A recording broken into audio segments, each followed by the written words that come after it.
Hello viewers, সবাইকে নতুন বছরের শুভেচ্ছা জানিয়ে আজকের ভিডিওটি শুরু করছি। আজকে আমি আপনাদের সাথে শেয়ার করব খুব সুন্দর একটি ফুলকারি কামিজের সেলাই টিউটোরিয়াল। আশা রাখি আজকের ভিডিওটি আপনাদের সকলের কাছে ভালো লাগবে। ভালো লাগলে আমার চ্যানেলটিকে সাবস্ক্রাইব করতে ভুলবেন না এবং পাশে থাকা বেল আইকনটিতে ক্লিক করে রাখবেন আমার নিত্য নতুন এরকম সুন্দর সুন্দর সেলাই টিউটোরিয়াল পেতে।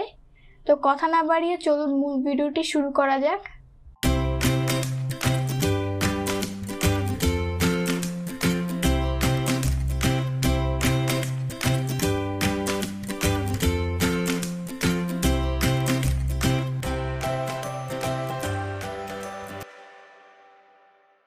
তো এখন আমি প্রথমে ড্রেসটা একটু দেখিয়ে দিচ্ছি।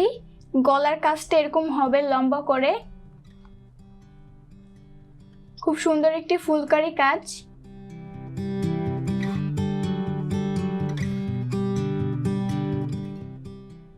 আর এখানে আমি কাজটি করার জন্য লাচ্ছি সুতা ব্যবহার করেছি।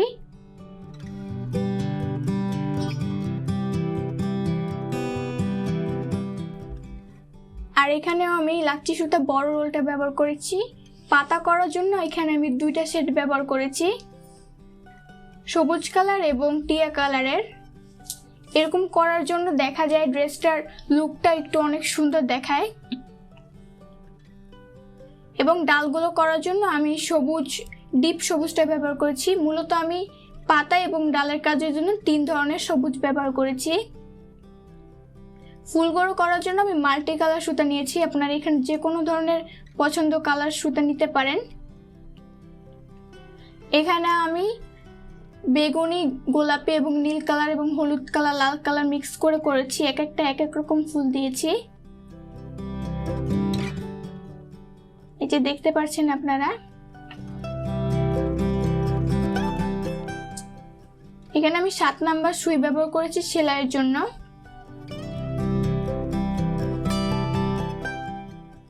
এখানে আমি ডলার ব্যবহার করেছিলাম, কিন্তু এখানে আমি ডলার দেখাচ্ছি না, আমি মাঝখানে একটু ভরাট করে দেখাচ্ছি। সেলাইটা অনেক সহজ, শার্টিন স্টিচ উপরে নিচে করে সেলাইটা করলেই হবে।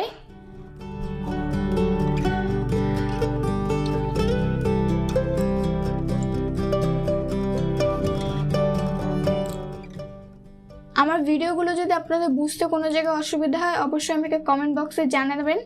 আমি আপনাদেরকে চেষ্টা করব যে জায়গায় আপনারা বুঝতে না পারছেন সেখানে বোঝানোর। পুরো ভিডিওটা না টেনে দেখলে আশা রাখি সম্পূর্ণ কাজটা আপনারা শিখতে পারবেন এবং অনেক নতুন নতুন কিছু জানতেও পারবেন।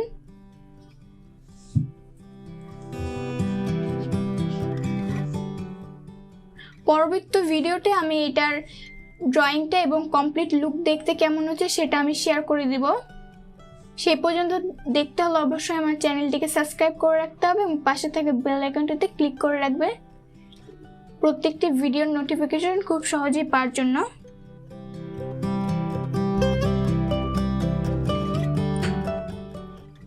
এরকম ধরনের অনেক টিউটোরিয়াল আমার চ্যানেলে আছে। আপনারা যদি আমার চ্যানেলটি ভিজিট করেন আশা রাখি আপনারা ভিডিওগুলো পেয়ে যাবেন। এছাড়াও আপনাদের খুঁজে পাওয়ার সুবিধার্থে আমি বিভিন্ন প্লেলিস্ট করে আকারে রেখেছি, আপনারা প্লেলিস্টগুলো চেক করবেন, পেয়ে যাবেন ভিডিওগুলো। অনেকেই আছেন এই কামিজের কাজ আপনারা কামিজ রেডি করে করতে চান, অনেকে বুঝতে পারেন না কিভাবে করবেন। তো তাদের জন্য বলবো আপনার বডির মাপ যত হবে তার থেকে 2 পাশ থেকে 2 ইঞ্চি করে বেশি রেখে আপনারা কাজ করবেন।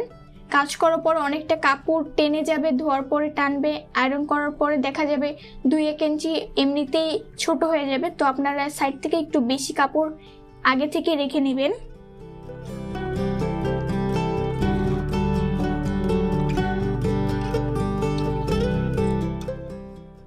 এখন একটু ফ্রেম সম্পর্কিত কথা বলছি।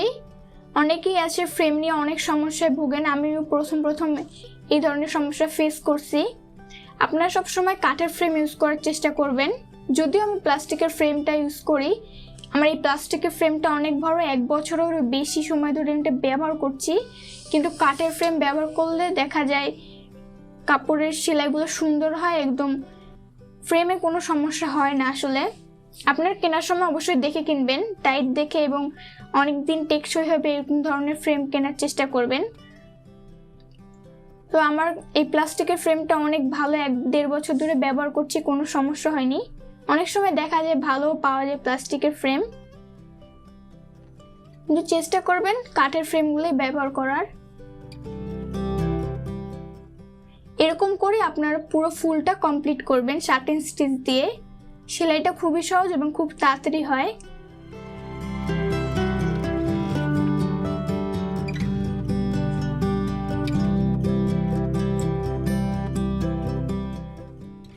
এখন আমি পাতার ডালটা করে দেখাচ্ছি। এখানে ডিপ একটা সবুজ কালার নিয়েছি,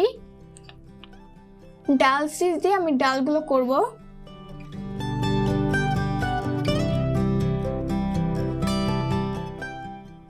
অনেকেই জানতে চান যে এই ড্রেসটা করতে কত টাইম লাগতে পারে। তো সবার ক্ষেত্রে একই টাইম লাগবে এটা বলা যায় না, কারণ সবার কাজের ধরন আলাদা, বা কেউ অনেক তাড়াতাড়ি কাজ করতে পারে, অনেকে আছে তাড়াতাড়ি করতে পারে না। তো সব দিক বিবেচনা করে সুন্দর কাজ এবং কাজের ফিনিশিং সব দিক বিবেচনা করলে দেখা যায় এটা 10 থেকে 15 দিনের মধ্যে তোলা যায়। আমারও এরকমই টাইম লেগেছিল, আমার খেয়াল নেই। এবার পাতা করার জন্য যেহেতু আমি এখানে 2টা শেড ব্যবহার করেছি, তো আমি এক সাইডে প্রথমে টিয়া কালারের কাজটা করে নিব।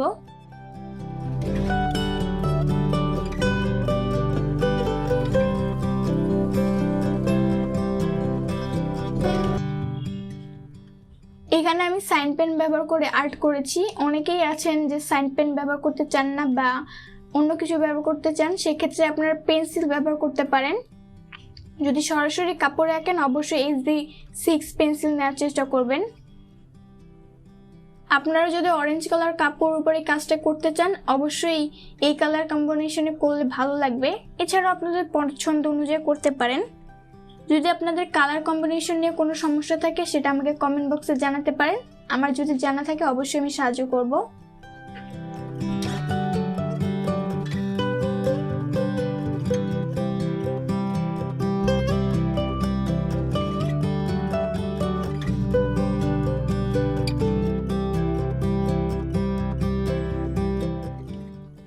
টিয়াটা কমপ্লিট হয়ে গেলে এবার আমি সবুজ কালার সুতাটা নিয়ে নিয়েছি, জলপাই কালার যেটাকে বলে, সেটা দিয়ে আমি আর একটা পাশ কমপ্লিট করে নিচ্ছি।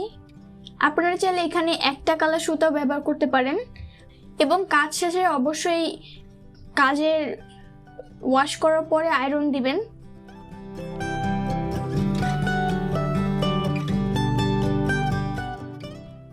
সেলাইটা আসলে অনেক সহজ, আশা রেখে আপনারা বুঝতে পারছেন যে আমি ভিডিওটিতে যা দেখাচ্ছি। এছাড়া আপনারা আমার ফেসবুক পেজে জয়েন করতে পারেন। আমার পেজটি যদি ভালো লাগে অবশ্যই লাইক দিবেন। আমার পেজে কিন্তু এই ভিডিওগুলো আপনারা পেয়ে যাবেন।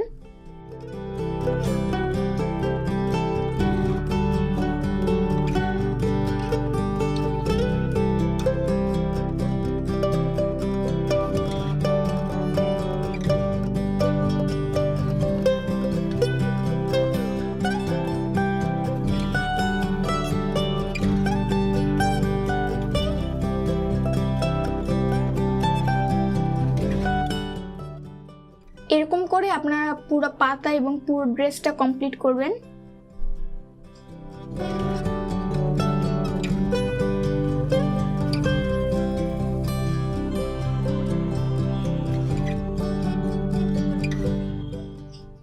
তো আশা করি আজকের ভিডিওটি আপনাদের সকলের কাছে ভালো লেগেছে।